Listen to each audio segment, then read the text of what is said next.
been judge, and as far as the prosecution goes, with a new investigation going, is there any change there, or is it still Karen Janssen? No, there won't be any changes there as far as Karen Janssen is concerned while she is in Aruba. I understand she's moving back to Holland also and being replaced by some kind of a gentleman. Oh, okay. But this team, as I said before, has total independence to conduct the investigation. So they can re-question anyone. They can order the arrest through the prosecution of people of interest that they, in other words, to hold them for interrogation. And they can do many, many things on their own that, for example, the FBI was not allowed to do when they were here in Aruba because of jurisdictional problems. The FBI only was there as onlookers. They looked through glasses. They didn't have access to the suspects. They couldn't question them directly. These people are different. They're within the Kingdom of the Netherlands. Aruba is a part of the kingdom. So they're practically home. They have a lot of leeway that the FBI never had. So I think that with this independence that they have to investigate on their own, with full authority given to them by the Minister of Justice, I think they can get pretty far with this case. One of the my listeners, Jossie, I think says it best here. Joran flaunts arrogance because he knows he can't be touched. If that isn't evidence of the fact that he is under an umbrella of protection, I don't know what is. And hopefully that protection will disappear. What is the timeline? And maybe you've mentioned that already, and I didn't pick up on it. When does does the new investigation begin? You know, they're waiting on just one last approval by the Minister of Interior Affairs of Holland. Some details that they have to iron out. I would imagine that they would be moving to Aruba within the next 2 weeks at the maximum, because they're very anxious to get this thing going. And by the way, I don't think that these Dutch officers and investigators are going to pay any attention to whatever clout or whatever protection this character thinks that he has. Good. They don't care about those things. Absolutely. They're going to do a job, and they'll do it. Good, and that's the way that it should have been right from the beginning. But you know, we can't turn back time. If we could, I'm sure we would all do things differently. Let's see here. This is a kind of a comment and a question, Jossie. It says, if underage drinking and gambling is a crime, then why has Karen Janssen not prosecuted either the Excelsior Casino or Carlos and Charlie's?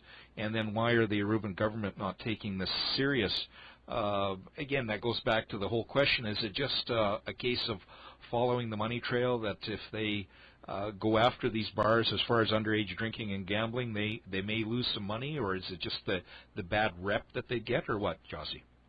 You know, I've asked myself that same question over and over again, and I can't give you the right answer, because as far as I'm concerned, the prosecutor, Karen Janssen, as a matter of fact, should have impounded or taken measure against Carlos and Charlie's and against the casinos where this underage kid publicly is seen gambling, alone sometimes with friends, and then with his father. I mean, it's obvious. It's there. It's a fact. I mean, the prosecution should have acted on it.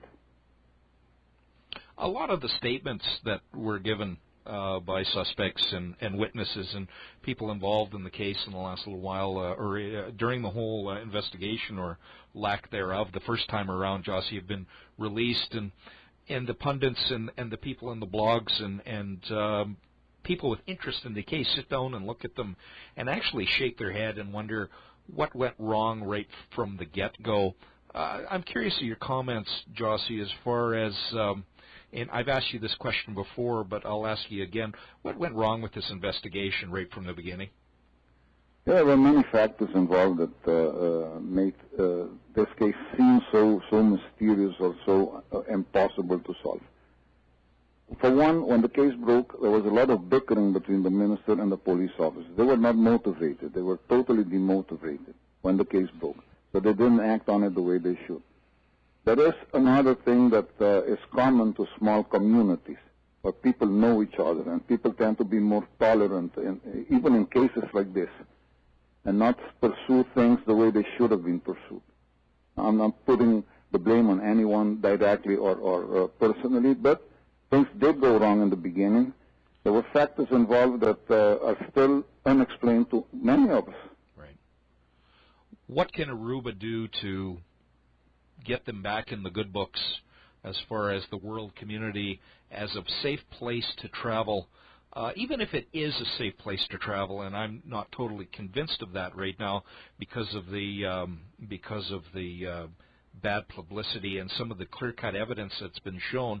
What can Aruba do to straighten this out and make amends for this bungled-up mess?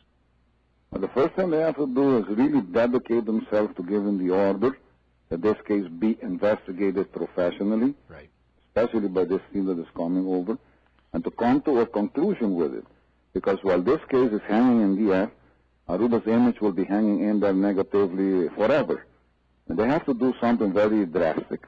They have to put out there the impression, at least, that they're very serious with this, that they do want a closure on the case, and they want it investigated professionally and the way it should have been investigated from the beginning. I think that's the task of the Aruban government, which they neglected, by the way, for a year and 3 months now. One of the questions I asked you, I don't know if it was last time I had you on, Jossie, or the time before, was the casino tape, and the question as to whether or not that was Paulus van der Sloot on that casino tape. Can you update us on that at all? Well, the impressions that we have, in other words, everybody that looked at the video in Aruba are convinced that it is Paulus van der Sloot. He was there with his son that night. Do you see Paulus van der Sloot? Now, he was cleared as a suspect, was he not? Correct me if I'm wrong. He was cleared as a suspect. With Aruban or Dutch law or the new investigation, can he be reclassified as a suspect? Maybe not as a suspect, but as a person of interest. Okay. Or as a witness, they can. The authorities that are coming over have full faculties to do that. They can interrogate him. They can bring him in for questioning anytime. So he could be brought in and re-questioned as far as even a possible person of interest in the being complicit in covering up this case as far as what really happened. Of course he can, because if this investigative team that is coming from Holland looks at all these documentations and see his declarations, his statements, and want to know more about what he said from him directly, sure they can bring him in and question him. All right. Jossie, it's always a pleasure to have you on the program. I know I give you short notice each time that I call you on, but you're so kind to come on and answer some of the questions. I appreciate it, and as this goes on, I'm sure I'll have you back on the program to discuss this case even further. Thanks again, Jossie. It's always a pleasure to be with you, Dana. Take care. Bye-bye.